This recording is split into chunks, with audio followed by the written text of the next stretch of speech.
Bonjour à tous, je suis Florence Marchal, porte-parole de la MINUSCA, et c'est avec un immense plaisir que je vous retrouve pour cette nouvelle conférence de presse de la MINUSCA. Que vous soyez ici dans cette salle à Bangui ou à l'écoute de Radio Guira, soyez les bienvenus. Aujourd'hui, nous allons revenir sur les réalisations de la MINUSCA depuis le renouvellement de son mandat pour une année par le Conseil de sécurité il y a 6 mois.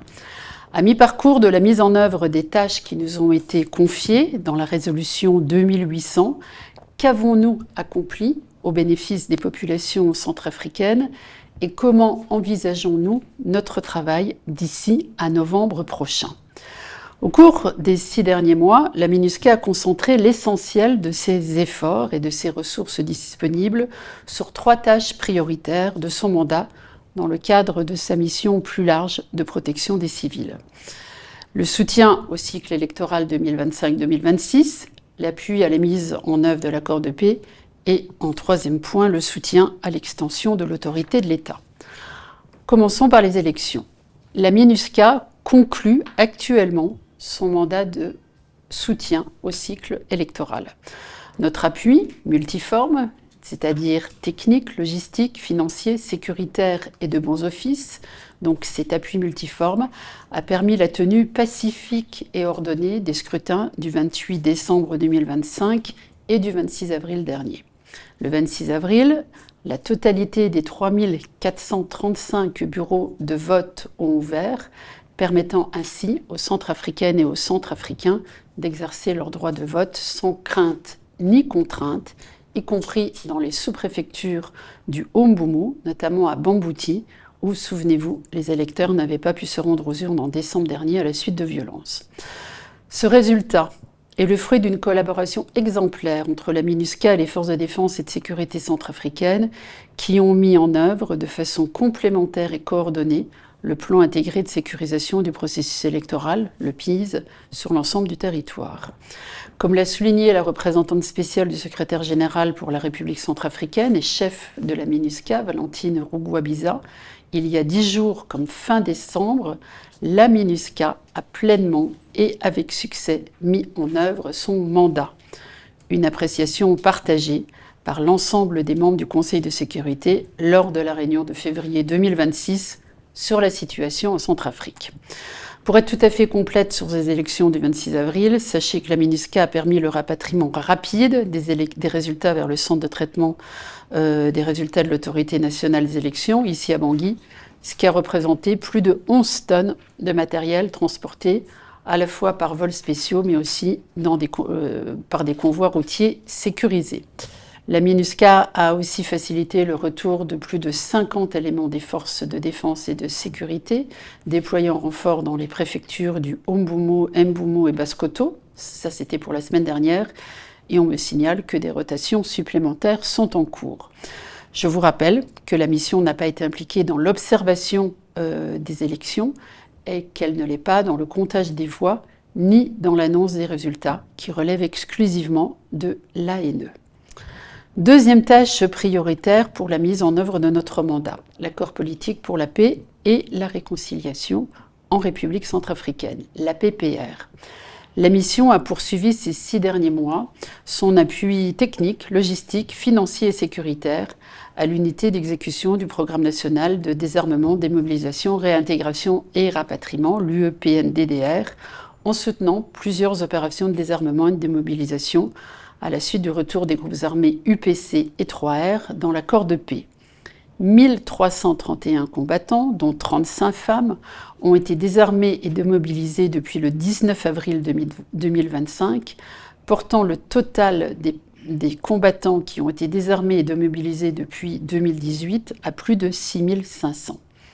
Le soutien de la MINUSCA à l'accord de paix se matérialise aussi par l'appui aux mécanismes locaux de prévention des conflits, tels que les CIMOP, les comités de mise en œuvre préfectoraux, les groupes de travail sur la transhumance ou encore les comités de paix et réconciliation, qui tous jouent un rôle essentiel de prévention et de résolution des conflits par le dialogue. À titre d'exemple, en mars, la mission a soutenu 24 activités de médiation et de résolution des conflits liés à la transhumance. Enfin, les élections locales. On l'oublie souvent, mais ce sont l'une des dispositions de la PPR. Et elles ont été donc organisées avec le soutien de la MINUSCA pour la première fois depuis 1988, ouvrant ainsi la voie à l'accélération de la décentralisation par des autorités locales qui seront désormais élues dans leur circonscription. Troisième tâche prioritaire que nous avons mis en œuvre ces 10 derniers mois, notre soutien au rétablissement et à l'extension de l'autorité de l'État, lesquelles permettent que les 20 préfectures et la grande majorité des sous-préfectures soient aujourd'hui opérationnelles. La mission a rénové ou construit et équipé les bâtiments accueillant les services de l'État. Elle déploie de façon continue les fonctionnaires sur le terrain. Déploiement des fonctionnaires, mais aussi des magistrats, avec une présence proche de 90% dans les juridictions, ainsi que des éléments des forces de défense et de sécurité centrafricaines, afin d'assurer un maillage sécuritaire de plus en plus précis sur le territoire centrafricain. L'addition et la combinaison de ces actions et activités menées par la MINUSCA contribuent à une stabilité politique, institutionnelle et sécuritaire visible en République centrafricaine. Dans ce contexte de trajectoire positive, le rôle de la MINUSCA est amené à évoluer progressivement vers une phase d'accompagnement des autorités centrafricaines afin de consolider les acquis obtenus en matière de sécurité, paix, accès et autorité de l'État. Cette évolution est à la fois guidée par la situation actuelle en Centrafricaine, on l'a vu, marquée par des progrès, et par notre mandat. Le mandat, la résolution 2800, qui y fait explicitement référence. C'est dans ce cadre que la MINUSCA est actuellement en train d'opérer sa reconfiguration. Nous adaptons notre présence physique sur le terrain et notre mode opératoire aux réalités actuelles, sans que ne soit ni modifié ni amoindri notre engagement en faveur d'une stabilisation et paix durable en République centrafricaine. Alors concrètement, nous sommes en train de réorganiser notre présence sur le terrain. Toutes les composantes de la mission, qu'elles soient militaires, police ou civiles, sont concernées, avec un mot d'ordre, celui d'une agilité et d'une mobilité opérationnelle renforcée, afin de permettre des interventions rapides en cas de nécessité.